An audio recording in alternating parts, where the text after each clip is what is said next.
आप सभी को मेरी राम राम हरिभूमि न्यूज बुलेटिन में आपका स्वागत है। आज की वीडियो में हम सबसे पहले बात करते हैं हरियाणा के भिवानी जिले की, जहां एक दिल दहला देने वाली घटना होते होते बच गई। भिवानी जिले के सिवानी मंडी के पास नेशनल हाईवे 52 पर आज दोपहर एक चलती कार में अचानक भीषण आग लग गई। ये हादसा गांव लीलस के पास हुआ। गनीमत ये रही कि कार चला रहे युवक ने अपनी जान बचाने के लिए अदम्य साहस और सूझबूझ का परिचय दिया। मिली जानकारी के अनुसार पनिहार निवासी घनश्याम अपनी कार से कहीं जा रहे थे। लीलस गांव के पास उनकी कार में अचानक आग लगी और देखते ही देखते आग की लपटें बेकाबू हो गई। सूत्रों के मुताबिक आग लगने के कारण कार अंदर से लॉक हो गई थी। युवक ने खतरे को भांपते हुए अपनी जान जोखिम में डाली, गाड़ी का शीशा तोड़ा और बाहर कूद गया। इस दौरान आग की चपेट में आने से उसका शरीर कई जगहों से झुलस भी गया। हादसे के तुरंत बाद मौके पर मौजूद लोगों ने घायल युवक घनश्याम को सिवानी के सामान्य अस्पताल पहुंचाया। वहां प्राथमिक उपचार के बाद उसकी गंभीर हालत को देखते हुए उसे हिसार के एक निजी अस्पताल में रेफर कर दिया गया। इस घटना के कारण नेशनल हाईवे 52 पर कुछ देर के लिए यातायात बाधित हो गया और लंबा जाम लग गया।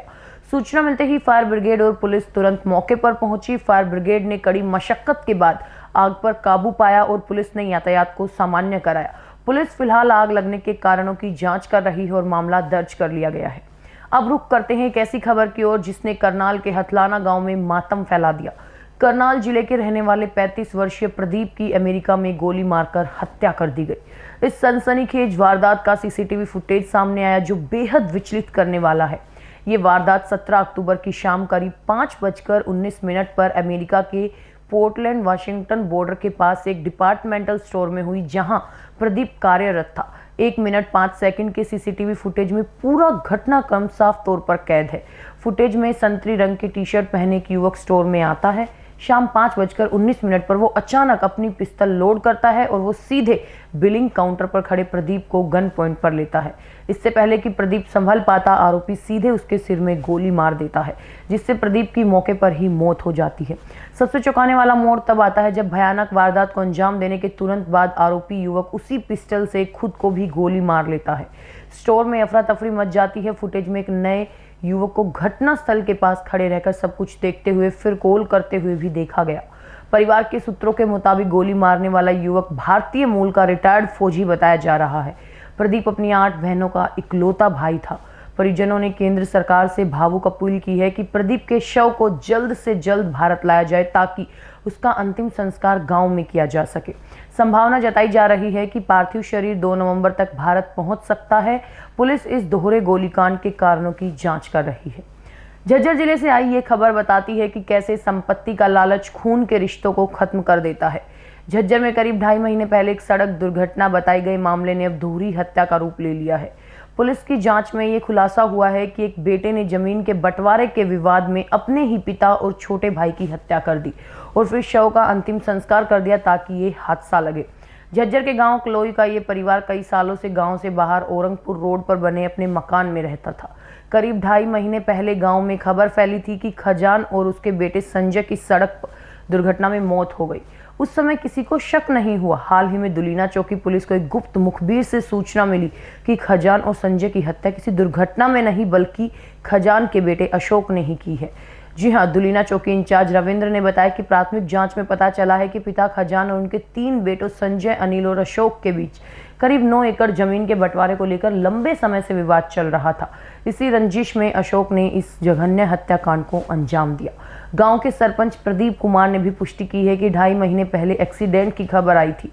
पुलिस ने मुखबिर की जानकारी और शुरुआती सबूतों के आधार पर आरोपी अशोक के खिलाफ हत्या का मामला दर्ज कर लिया है।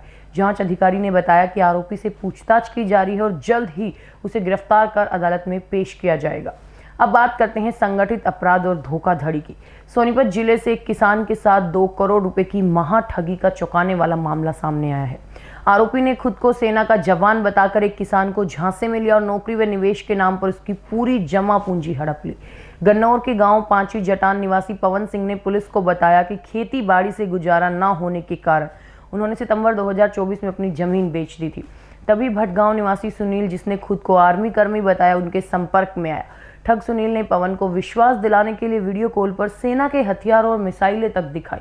नौकरी लगवाने के नाम पर सुनील और उसके परिवार पिता कृष्ण, माता राजपति और पत्नी ज्योति ने पवन से किस्तों में लाखों रुपए ठगे। उन्होंने नकली 10वीं और 12वीं की मार्कशीट भी पवन को सौंप दी।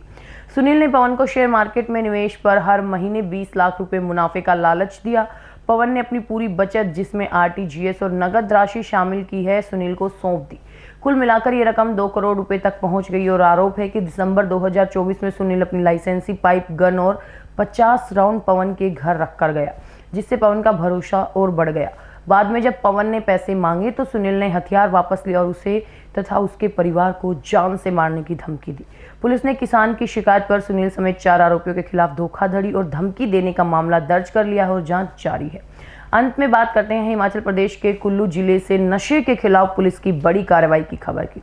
मनाली पुलिस ने शुक्रवार 24 अक्टूबर 2025 को मादक पदार्थों की तस्करी के आरोप में 2 युवकों को गिरफ्तार किया है। मनाली पुलिस ने बहानू पुल के पास एक निजी होटल में गुप्त सूचना के आधार पर छापेमारी की। तलाशी के दौरान दोनों युवकों के कब्जे से 20.480 ग्राम हेरोइन यानी चिट्टा बरामद किया गया। गिरफ्तार किए गए आरोपियों की पहचान हरियाणा के सोनीपत निवासी योगेश राणा जो 25 साल का और मनाली के रोहित शर्मा जो 23 साल के रूप में हुई है। पुलिस ने दोनों युवकों के खिलाफ एनडीपीएस एक्ट की धारा 21 के तहत मामला दर्ज कर लिया है। डीएसपी केडी शर्मा ने आम जनता से अपील की है कि वो नशे के कारोबार में शामिल लोगों की जानकारी पुलिस को देकर समाज को नशा मुक्त करने में सहयोग करे। हरियाणा की ऐसी ही मुख्य खबरों से जुड़े रहने के लिए हमारे चैनल पर बने रहिए। वीडियो अगर पसंद आया हो तो उसे लाइक करें, शेयर करें, सब्सक्राइब करें। खबर को अगर विस्तार से जानना है तो हरिभूमि अखबार पढ़ें या फिर हरिभूमि वेबसाइट पर जाएं।